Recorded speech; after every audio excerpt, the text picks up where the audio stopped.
Okay, good. Hey Cole, how are you doing? I'm good. How are you, man? I'm doing really well. How are you adjusting to life at home? You enjoying this? Getting more It's sleep? weird. It's weird, you know. I mean, I get to sleep more, but I mean, I don't have to do schoolwork anymore, so that's That nice. that is nice. I was excited that you were going to be part of worship on Sunday, and on Sunday morning I asked your mom. I was like, Lisa, where's Cole? And she goes, Oh, he recorded it from home, so he didn't have to be here and get up early. And I was like, I am going to start doing that. Can I start doing that? I was shot down, so I'm jealous of you. I'm sorry. I'm just kidding. I'm just kidding. Well, Cole, before we get started, which one, I'm very thankful that you could do this today. We've been doing this sermon talkback thing, and Andrew and I put our heads together. And for Senior Sunday and the Senior Recognition Week, we really wanted it to be one of our seniors. And we are so proud of you and everything that you've done, especially right now with the end of your senior year, which is such a great time being kind of thrown off. And so I just want to say thank you for being here, but also that as a church, we are very proud of you. And I've only got to see you for 2 years, but that's been really cool to see the ways that you've been a leader in our youth group and interactive. And a story that I think about because we're going to kind of talk about call today is when Bolivia was canceled last year. It could be really easy to get down and everything. And you just jumped right into action and went to Wilderness Trail to be like a junior staffer. And I think that speaks so much um, to who you are. And, it could have been easy to just get really down and say, oh man, I really wanted to do this Bolivia trip and wanted to serve. And you still took that opportunity to give back to something that trail, which has given so much to you. So I thought Mm, that was really, really cool. And that's just something I got to see in just 2 years. And so I know there's so many people at Central that have the stories of watching you grow and mature. And so we're just so proud of you and all of our seniors. So I'm just thankful that you could do this morning. All right, I'm done yeah. talking for a little bit. Cole, tell us who you are. Tell us where you went to school. Tell us future plans and all that stuff. All right. My name's Cole Rettew. I am the son of the revered Lisa Rettew. I went to TC Robertson. I am class of 2020. Obviously, I'm a senior. I will be attending NC State, hopefully. Go Pack. Go Pack, and I will be studying computer science. Oh, Yeah. wow. That's awesome. Yep. That is awesome. All right. Now I have all the hardest hitting questions of all time. They're so well formulated. It'll be great. All right. All right. So I wanted to ask, in his sermon this week, Rob was talking about, he's been so excited to see all of the seniors grow, and he was talking about that he's baptized so many of the seniors that are coming through, and that's kind of rare for a pastor to have been at a church that long, and so it was cool to hear him share that. But he began to talk about calling, and so at first he made a distinction about, some people see it as there are people that sit on the altar, that those are like the professional ministers that are the ones that are called. So, Rob, Luke, me, your mom, like that, we are the ones up there. And in a way, yes, that we were called to do that. And we lived into that call. But he said, we are at our best when we begin to kind of get rid of that distinction. We're at our best when we see our baptism as our ordination. So our baptism as uh, the day that we're sent out to be God's people and to live into that call to share God's love and the good news. Do you feel called in that way? Have you ever heard it explained in that way? And if so, how do you see that being lived out in your life? I gave the example that I saw it lived out in your life the way that you did it at Trail. But how do you see that lived out in your life? How do you see that lived out, or how are you going to see that lived out, do you think, in the future? Yeah, I totally agree.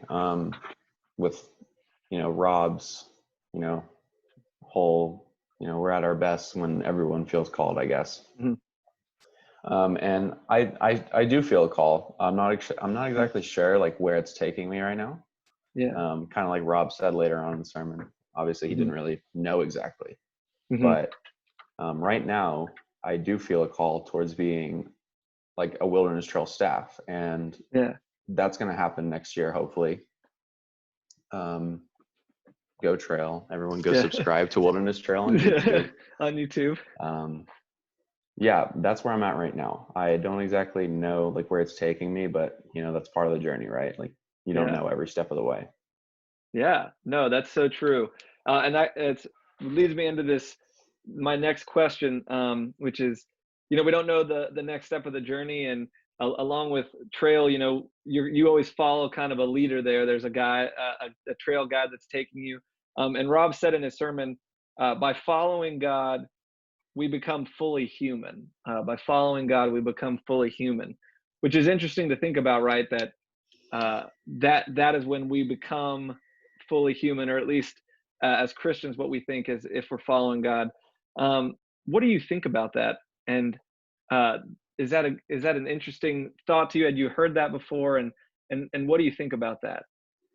I hadn't really thought about that before, but yeah, it really is interesting. I mean, being fully human, that's a weird thing. It's when you ask a psychologist, like, what is happiness?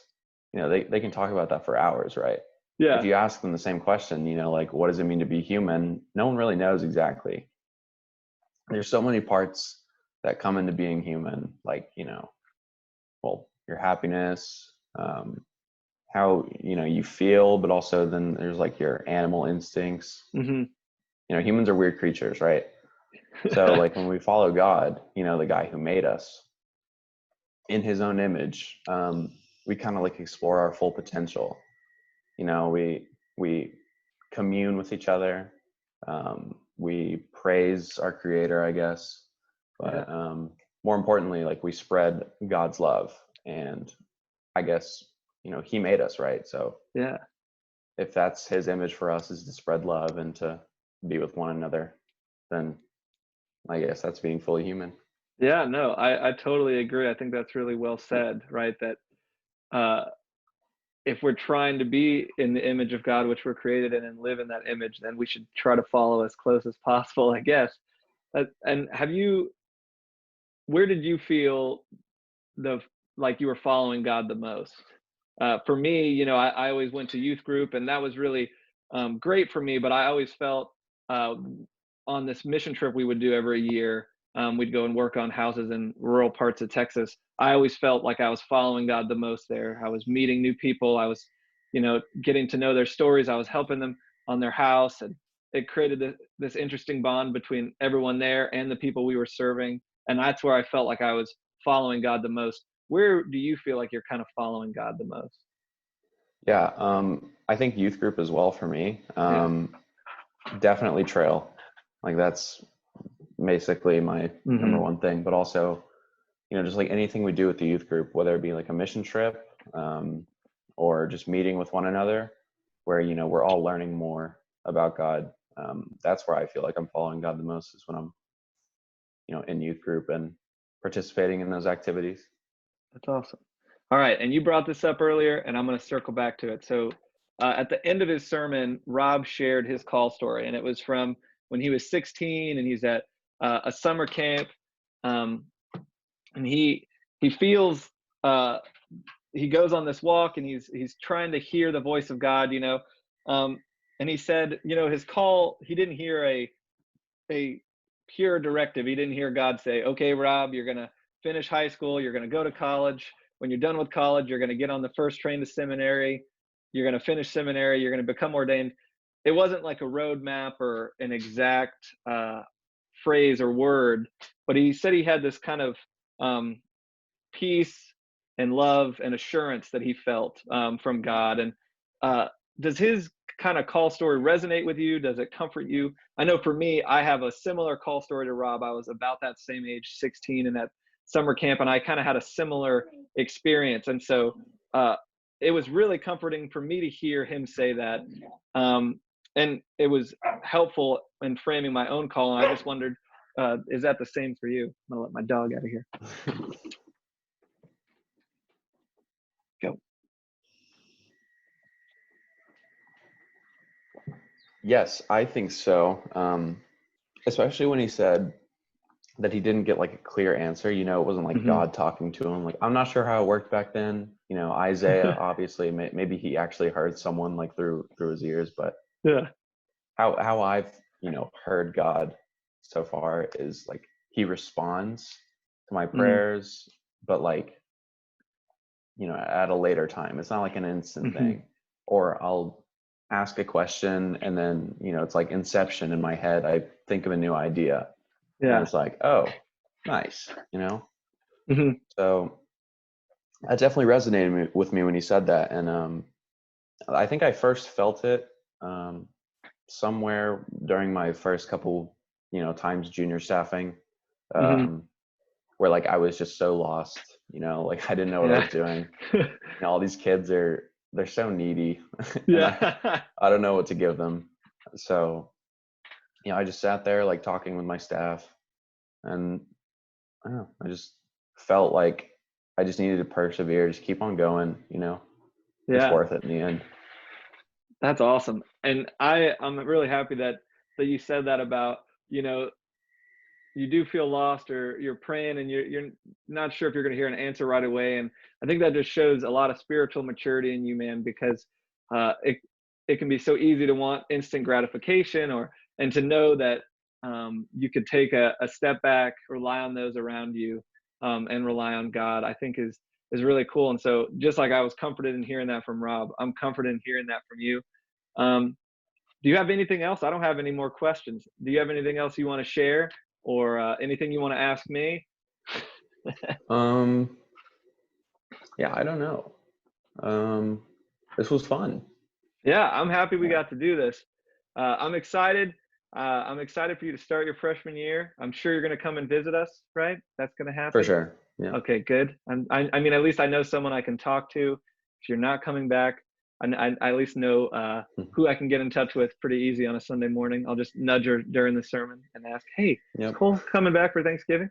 Um, but thanks for being on here, man. If you need anything, please feel free to reach out. Just know that we're so proud of you and the rest of the class of 2020. And I look forward to talking to you more and then hearing all about your freshman year. Talk to yeah. you soon, Cole. Thanks for having me. Talk to you. Bye.